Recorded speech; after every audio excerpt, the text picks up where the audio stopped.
আমার হাতে এখন আপনারা এক ধরনের গোল্ড দেখতে পাচ্ছেন এবং এই টাইপের গোল্ডগুলো রিয়েল গোল্ডের চাইতে বেশি ভাব নিয়ে গত কয়েক মাসে অনেক বেশি উপরে উঠে গিয়েছে দামের বেলায়। আপনারা অনেকে হয়তো এগুলোকে র্যাম বলবেন, বাট এগুলো আসলে র্যাম না, এগুলো এখন রিয়েল লাইফ গোল্ডের চাইতেও বেশি এক্সপেন্সিভ। র্যামের প্রাইস কেন বাড়লো এবং কবে স্টেবল হবে এই বিষয়গুলো নিয়ে আমরা একটা ডিটেইলে ভিডিও বানিয়েছি, আপনারা চাইলে সেটা দেখে আসতে পারেন, তাই আজকের ভিডিওতে এত বেশি কথা বলবো না। বাট এই ক্রান্তিকালীন সময়ে আপনারা যদি কেউ নতুন সিস্টেম বিল্ড করতে চান কিংবা আগের সিস্টেমে র্যাম আপগ্রেড করতে চান, তাহলে আপনাদের কোন কোন বিষয় মাথায় রাখতে হবে সেটা নিয়ে আমাদের আজকের ভিডিও। আমাদের চ্যানেলের অনেক অডিয়েন্স আছে যারা হয়তোবা প্রথমবার পিসি বিল্ড করবেন কিংবা প্রথমবার আপগ্রেড করবেন, তারা অনেক টার্ম আছে যেগুলোর সাথে খুব একটা বেশি পরিচিত না। যেমন আপনি কোন জেনারেশনের র্যাম নেবেন, DDR3, 4 না 5, আপনি র্যামের স্পিড কতটুকু নেবেন, MTS, মেগাহার্টজ, এই টার্মগুলো নিয়ে অনেকে কনফিউজ থাকে। এরপর CL রেটিং, সিঙ্গেল চ্যানেল নেবেন নাকি ডুয়াল চ্যানেল নেবেন, আসলে আপনার কতটুকু র্যাম নেওয়া উচিত, কতটুকু নিলে আপনি বেস্ট পারফরম্যান্সটা পাবেন, এই ধরনের অনেক বিষয় নিয়ে আপনাদের মধ্যে কনফিউশন থাকে। আজকের ভিডিওতে সেগুলোই দূর করব। এবং অ্যাকচুয়ালি আমরা আমাদের নিজের পিসিতে র্যাম আপডেট করছিলাম আর তখনই মাথায় আসলো এই ভিডিওটা বানানো দরকার, কারণ আপনি যদি ভুল র্যাম চুজ করেন তাহলে আপনার টাকা নষ্ট হবে, কাঙ্ক্ষিত পারফরম্যান্সটা পাবেন না, শুধু শুধু অনেক হ্যাসেল পোহাতে হবে। সো আমরা আমাদের পিসিতে যে র্যামটা ব্যবহার করছি সেটা হচ্ছে লেক্সারের এরিস DDR5 32GB কিট, মানে দুইটা 16GB র্যাম, এগুলোতে আবার RGB লাইটও আছে। সো যারা পিসির লাইট জ্বালায় পড়াশোনা করেন, RGB লাইট জ্বালায়, তাদের জন্য এই র্যামগুলো অ্যাপ্রোপ্রিয়েট হবে। RGB লাইট থাকার কারণে কিন্তু এই র্যামগুলো অনেক বেশি ফাস্ট, 7200 MTS হচ্ছে এইগুলোর স্পিড। আমি ফার্স্টের লাইনটা যোগ করেই বলেছি, RGB লাইটে আসলে পারফরমেন্সে তেমন কোনো পার্থক্য আসে না। সো এটাও একটা ডিসাইডিং ফ্যাক্টর আপনার হবে যে আপনি কি RGB লাইটের কারণে একটু টাকা বেশি দিবেন নাকি নন RGB নেবেন।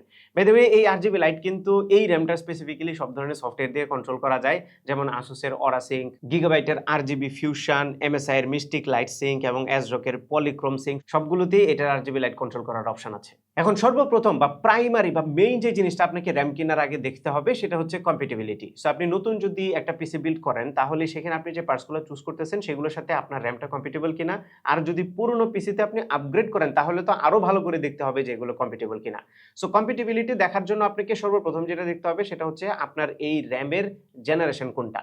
বর্তমানে DDR3, DDR4 এবং DDR5 এই তিনটা জেনারেশনের বা তিনটা টাইপের র্যাম মার্কেটে প্রচলিত আছে। অলদো DDR3 এখন খুব একটা বেশি চলে না, সেই 2007 সালে DDR3 লঞ্চ হয়েছিল।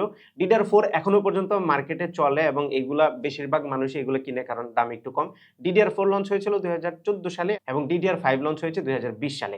আমরা DDR5 আপগ্রেড করছি কারণ আমাদের সিস্টেমে DDR5 টাই সাপোর্ট করে। এখন আপনি কম্প্যাটিবল কিনা এটা কিভাবে দেখবেন? প্রথম দেখতে হবে আপনার যে মাদারবোর্ডটা আছে সেটাতে কোন টাইপের র্যাম সাপোর্ট করে। প্রত্যেকটা মাদারবোর্ডে একটা ধরনেরই র্যাম সাপোর্ট করে, মানে DDR3 টাইপের র্যাম যে মাদারবোর্ডে সাপোর্ট করে সেটাতে DDR4 কিংবা 5 সাপোর্ট করবে না। আবার DDR5 টাইপের র্যাম যে মাদারবোর্ডে সাপোর্ট করে সেগুলো কিন্তু ব্যাকওয়ার্ড কম্প্যাটিবল হয় না, মানে সেটাতে DDR4 কিংবা 3 ও সাপোর্ট করবে না। আপনার মাদারবোর্ডে কোন টাইপের র্যাম সাপোর্ট করে এটা আপনি আপনার মাদারবোর্ডের যে স্পেসিফিকেশন লিস্ট আছে সেখানে গেলেই পেয়ে যাবেন। আপনার মাদারবোর্ডের যদি ওই যে ইউজার ম্যানুয়ালটা আছে সেটা থাকে সেটাতেও পাবেন, অথবা আপনি জাস্ট ইন্টারনেটে একটু মাদারবোর্ডের মডেলটা লিখে সার্চ করলেই পেয়ে যাবেন যে কোন টাইপের র্যাম সাপোর্ট করে। কম্প্যাটিবিলিটির বেলায় সেকেন্ড যে জিনিসটা গুরুত্বপূর্ণ সেটা হচ্ছে আপনার CPU এবং মাদারবোর্ড সর্বোচ্চ কত ক্যাপাসিটির র্যাম সাপোর্ট করে বা সর্বোচ্চ কত ক্যাপাসিটির র্যাম নিতে পারবে সেটা অবশ্যই আপনাকে জানতে হবে। যেমন আপনার মাদারবোর্ড এবং CPU যদি সর্বোচ্চ 32GB সাপোর্ট করে আর আপনি যদি 64GB লাগায় রাখেন, 64GB কিন্তু কোনো কাজে আসবে না, ওই 32GB ব্যবহার করবে। এবং এই জিনিসটাও আপনারা জানতে পারবেন মাদারবোর্ড এবং CPUর যে স্পেসিফিকেশন আছে সেখান থেকে ইউজার ম্যানুয়ালেও খুঁজতে পারেন বা ইন্টারনেটে একটা কুইকলি সার্চ দিলেও পেয়ে যাবেন আপনারা। আমাদের যে সিস্টেমটা সেটাতে 256GB পর্যন্ত সাপোর্ট করে। আমাদের এখানে আগে 8/16GB ছিল, বাট সেগুলো আমরা এখন ইউজ করতেছি না, আমরা 16/32GB নিয়েছি লেক্সারের এই র্যামগুলো। ফাইনালি কম্প্যাটিবিলিটির ব্যাপারে আরেকটা বিষয় আছে, অনেকের কাছে সিলি মনে হইতে পারে, বাট অনেকে হয়তো এটা জানে না যে ল্যাপটপের র্যাম এক ধরনের আর ডেস্কটপের র্যাম কিন্তু অন্য ধরনের। আপনি ডেস্কটপের র্যাম কিনে নিয়ে ল্যাপটপে লাগাইতে পারবেন না, সো এটাও মাথায় রাখবেন। ওকে, কম্প্যাটিবিলিটি চেক করার পরে আপনাকে চুজ করতে হবে আপনি কত পরিমাণে র্যাম নেবেন এবং এই 2026 সালে এসে আপনার আসলে কতটুকু র্যাম দরকার, 8GB দরকার, 16GB, 32 নাকি 64GB। দেখুন, এটা লার্জলি ডিপেন্ড করে আপনার কাজের উপরে।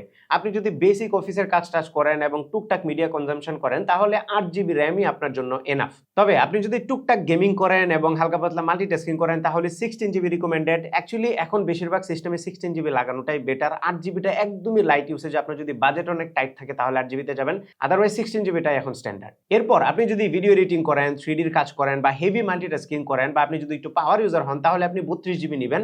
আর যদি আপনার অনেক বাজেট থাকে, আপনার পিসিটা যদি অনেক বিফি হয় তাহলে ডেফিনেটলি আপনি 64, 128 বা যতটুকু সাপোর্ট করে আপনার মাদারবোর্ডের সর্বোচ্চ পর্যন্ত আপনি নিতে পারেন। কিন্তু এখানে একটা গুরুত্বপূর্ণ বিষয় আপনাকে মাথায় রাখতে হবে। অনেকেই আছে র‍্যাম আপগ্রেড করার সময় চিন্তা করে এই মুহূর্তে আমার পিসিতে 32 জিবি লাগানো আছে। আমি যদি 64 জিবি লাগাই তাহলে আমি দ্বিগুণ পারফরম্যান্স পাবো এবং আমার পিসি আগে চলতো গাড়ির স্পিডে এখন রকেট হয়ে যাবে। ব্যাপারটা একদমই সেরকম হয় না। কারণ একটা কম্পিউটার কতটুকু ফাস্ট রান করবে সেটা সবগুলো কম্পোনেন্টের উপর ডিপেন্ড করে। সো আপনি একটাকে অনেক বেশি ফাস্ট করে ফেললেন আর বাকিগুলো খুব একটা ফাস্ট হইল না, তাহলে কিন্তু বটলনেক তৈরি হবে। এই বটলনেক নিয়েও আমাদের অনেকদিন আগের একটা ভিডিও আছে, সেটা আপনারা দেখলে বুঝে যাবেন যে অতিরিক্ত পরিমাণে র‍্যাম লাগাইলে সবসময় আপনার পিসি অনেক ফাস্ট হবে না। নেক্সট যে বিষয়টা আপনার মাথায় রাখতে হবে সেটা হচ্ছে র‍্যামের স্পিড। ডেফিনেটলি হাই স্পিডের র‍্যাম হলে পারফরম্যান্স বেটার পাওয়া যাবে, বাট আপনার সিস্টেম ওই হাই স্পিডটা কাজে লাগাইতে পারবে কিনা বা আদৌ সাপোর্ট করে কিনা এটাও কিন্তু আপনাকে দেখতে হবে। এবং এই স্পিডটা শুধুমাত্র মাদারবোর্ডের উপর ডিপেন্ড করে না, সিপিইউর উপরেও ডিপেন্ড করে। যেমন AMD সিস্টেমের B850 চিপসেট সর্বোচ্চ 8000 প্লাস MTS পর্যন্ত সাপোর্ট করে স্পিড, কিন্তু এখানে আপনি যে সিপিইউ গুলো লাগাবেন সেগুলো কি আদৌ সাপোর্ট করে স্পিডটা? যেমন এই চিপসেটটাতে আপনি চাইলে AMD Ryzen 7 7700 সিপিইউটা লাগাইতে পারেন, বাট এই সিপিইউটা নরমালি 3200 MTS বা 5200 MTS পর্যন্ত সাপোর্ট করে, যেটাকে ওভারক্লক করে আপনি সর্বোচ্চ 6000 MTS পর্যন্ত নিতে পারবেন। তাহলে এখানে কিন্তু আপনার আরো 2000 MTS বাদ পড়ে যাচ্ছে, যেটা কিন্তু ইউজ হচ্ছে না। সো যদি আপনার সিপিইউ এত হাই স্পিড সাপোর্ট না করে তাহলে আপনি ওই সিপিইউ যতটুকু সাপোর্ট করে ততটুকু পর্যন্ত র‍্যাম নিলেই হবে। শুধু এত বেশি স্পিডের র‍্যাম নিয়ে টাকা বেশি খরচ করার দরকার নেই। এখন অনেকেই হয়তো বা প্রশ্ন করতে পারেন যে আমরা যে র‍্যামগুলো নিয়েছি এগুলো তো 7000 MTS পর্যন্ত সাপোর্ট করে, বাট আমাদের যে সিপিইউ 7700 সেটাতে কিন্তু 7000 mAh পর্যন্ত সাপোর্ট করে না। বাট আমরা এই র‍্যামগুলো নিয়েছি কারণ আগে যে ব্যাপারটা ছিল সিপিইউ কে কেন্দ্র করে বিল্ড বানানো হইতো, বাট এখন র‍্যামের অ্যাভেলেবিলিটি এবং প্রাইস এবং সংকট সবকিছু মিলে এমন অবস্থাটা হয়েছে যে আগে আপনার র‍্যাম চুজ করতে হবে, তারপরে এটার আশেপাশে দিয়ে বিল্ড করতে হবে। সো আমরা এগুলো চুজ করেছি কারণ এগুলো অ্যাভেলেবল ছিল এবং আমাদের বাজেটের মধ্যে ছিল। ফিউচারে ইভেন আমরা আমাদের পিসি আপগ্রেডও করব, তখন এই র‍্যামগুলো কাজে লাগবে। বাট আপনারা শুধু বেশি স্পিডের র‍্যাম নিবেন না বেশি টাকা দিয়ে, যদি আপনার সিপিইউ সাপোর্ট না করে। স্পিডের বেলায় আরেকটা বিষয় মাথায় রাখতে হবে, স্পেশালি আপনি যখন আপগ্রেড করবেন তখন। সো আপনার পিসিতে অলরেডি যদি একটা র‍্যাম লাগানো থাকে সেটার স্পিড যতটুকু আছে আপনি পরে আরেকটা র‍্যাম কিনে যেটা লাগাবেন সেটাতেও সেম স্পিডই নেওয়ার চেষ্টা করবেন। সেটাতে যদি আপনি বেশি স্পিডের নেন তাহলে বেশি স্পিড কিন্তু ওই র‍্যামটা ইউজ করতে পারবে না। তার মানে কম স্পিডের যে র‍্যামটা আছে বেশি স্পিডের র‍্যামটাও তখন কমিয়ে ওই কম স্পিডের যে র‍্যামটা আছে ওইটার মতো হয়ে যাবে। যদি এক্সাম্পল দেই, আপনার পিসিতে ধরুন একটা DDR4 র‍্যাম লাগানো আছে যেটা 2666 মেগাহার্টজ এর। এখন আপনি যদি একটা 3200 মেগাহার্টজ এর র‍্যাম এটাতে লাগাই দেন সেটা কিন্তু 3200 মেগাহার্টজ এ চলবে না, ওইটাও নেমে 2666 মেগাহার্টজ এ চলবে। তাই এখানে কিন্তু আপনি বেশি টাকা দিয়ে শুধু হাই স্পিডের র‍্যাম নিচ্ছেন, বাট সেটা কাজে আসতেছে না। ইদার আপনি দুইটাই আপগ্রেড করে 3200 তে নেন অথবা আপনি 2600 তেই রাখেন 2666 তে, তাহলে দুইটাই ভালো কাজ করবে। র‍্যামের স্পেক লিস্টে নেক্সট যে জিনিসটা আপনাদের মাথায় রাখতে হবে সেটা হচ্ছে CL বা CAS লেটেন্সি। সো এই লেটেন্সিটা অ্যাকচুয়ালি যারা এনথুজিয়াস্ট লেভেলে আছেন, যারা একটু নিটপিক করেন, যারা অনেক অ্যাডভান্সড ইউজার, তারা হয়তো এই জিনিসটা নিয়ে মাথা ঘামাবেন বেশি, বাট জেনারেল ইউজার যারা আছেন তারা এটা নিয়ে খুব একটা বেশি বদার্ড না হলেও চলবে। তবে এই নাম্বারটা কম নেবেন না বেশি নেবেন এটা জানা দরকার। সো CL বা CAS লেটেন্সি এই জিনিসটা যখন কম হবে, নাম্বারটা যখন কম হবে তখন আপনার পারফরম্যান্স অনেক বেটার হবে, আর যদি নাম্বারটা অনেক বেশি হয় তাহলে পারফরম্যান্স খারাপ হবে। বাট নাম্বারটা যত কম হবে র‍্যামের প্রাইস কিন্তু তত বেশি বাড়বে, এবং এই CL বা CAS লেটেন্সি কম নেওয়ার কারণে আপনি ক্যাপাসিটি কিংবা স্পিডে যদি কম্প্রোমাইজ করেন তাহলে কিন্তু আবার ভালো চয়েস হবে না, যে কারণে এই দুইটাকে ব্যালেন্স করতে হবে। সো এই CL ভ্যালুটা যত কমানো সম্ভব কমাবেন, কিন্তু স্পিড কিংবা ক্যাপাসিটিকে কম্প্রোমাইজ না করে। আর আমাদের হাতে যে র‍্যাম দুইটা আছে লেক্সারের অ্যারি সিরিজের 32 জিবি র‍্যাম কিট, যেগুলো 7200 MTS এ চলে। এখন এই র‍্যামগুলোর লেটেন্সিটা একটু ডিফারেন্টলি কাজ করে, স্পিডের উপর ডিপেন্ড করে লেটেন্সিটা কম বেশি হয়। সো আপনি যদি সর্বোচ্চ স্পিডে চালান তাহলে লেটেন্সি সবচেয়ে কম হবে, এবং স্পিড যদি আপনি কমাতে থাকেন তাহলে লেটেন্সি একটু বাড়বে। আমরা একটা চার্ট দিয়ে দিচ্ছি যেটা দেখে আপনি বুঝতে পারবেন যে এটা কত স্পিডে কতটুকু লেটেন্সি অফার করে। নেক্সট যে বিষয়টা মাথায় রাখতে হবে সেটা হচ্ছে সিঙ্গেল চ্যানেল নেবেন নাকি ডুয়াল চ্যানেল নেবেন। ওয়েল, আগে আমরা এটা নিয়ে খুব একটা বেশি বদার হইতাম না, বেশিরভাগ মানুষই সিঙ্গেল ডুয়াল যেটাই নেন কোনো অসুবিধা নেই। বাট এখন কিন্তু বেশিরভাগ সিপিইউ কনফিগারেশনে ডুয়াল চ্যানেল সাপোর্ট করে, ইভেন ডুয়াল চ্যানেল প্রেফার করে। সিঙ্গেল চ্যানেলের চাইতে ডুয়াল চ্যানেলে পারফরম্যান্সের যে গ্যাপটা সেটা 10 to 40% পর্যন্ত যেতে পারে ক্ষেত্র বিশেষে, মানে কাজের ধরন অনুযায়ী। আবার আগে একটা ধারণা ছিল যে AMD শুধুমাত্র ডুয়াল চ্যানেলকে বেশি প্রেফার করে, বাট এখন কিন্তু ইন্টেল সিস্টেমও ডুয়াল চ্যানেল প্রেফার করে।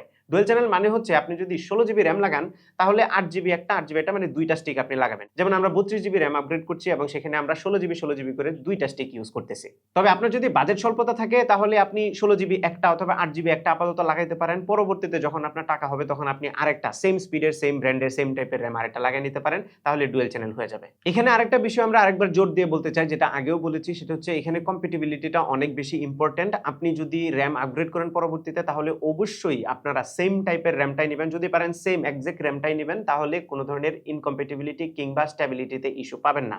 বাট যদি আপনি সেম ব্র্যান্ডের সেম টাইপের র‍্যাম নাও পান তাহলে কনফিগারেশন যেন সেম থাকে, স্পিড যেন সেম থাকে, লেটেন্সিটা যেন সেম থাকে, তাহলে স্ট্যাবিলিটিতে কোনো প্রবলেম হবে না। আদারওয়াইজ একটু যদি মিসম্যাচ হয় তাহলে অনেক সময় উইন্ডোজের যে infamous blue screen off death আছে না, এটা এখন ব্ল্যাক স্ক্রিন অফ ডেথ হয়ে গেছে, ওইটা বারবার আপনারা দেখবেন। সো এই জায়গাটা অবশ্যই গুরুত্ব দিয়ে তারপরে আপনারা আপগ্রেড করবেন। করবেন। ফাইনালি আরেকটা জিনিস খুব গুরুত্বপূর্ণ, এটা আপনারা মাথায় রাখবেন, সেটা হচ্ছে আপনার র্যাম কোন প্রোফাইল সাপোর্ট করে, এক্সএমপি নাকি এক্সপো।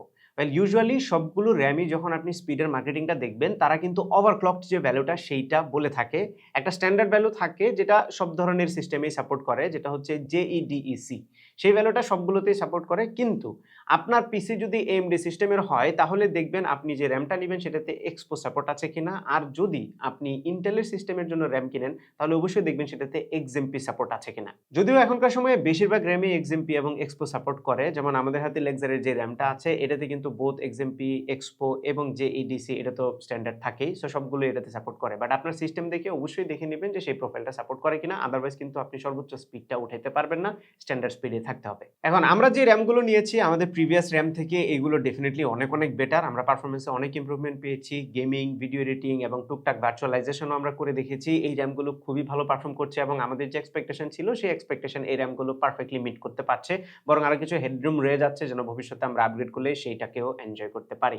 এখন আপনারা এই র্যামগুলো যদি কিনেন তাহলে এইগুলো থেকে লাইফ টাইম ওয়ারেন্টি পাবেন, যেটা আমার কাছে বেশ ভালো লেগেছে, এবং এই লাইফ টাইম ওয়ারেন্টিটা পেতে হলে আপনারা অবশ্যই র্যাম কেনার সময় গ্লোবাল ব্র্যান্ডের স্টিকারটা দেখে কিনবেন, কারণ তারা লেক্সারের অফিসিয়াল ডিস্ট্রিবিউটর বাংলাদেশে। আর অনেকেই হয়তো বা এখন প্রাইস সম্পর্কে জিজ্ঞেস করবেন, প্রাইস সম্পর্কে অ্যাকচুয়াল আইডিয়াটা আমি আপনাদেরকে দিতে চাচ্ছি না, কারণ এইগুলোর প্রাইস একটু আপ ডাউন হয় প্রচুর পরিমাণে, মার্কেট যেহেতু প্রচুর ডিসরাপটিভ হয়ে গেছে।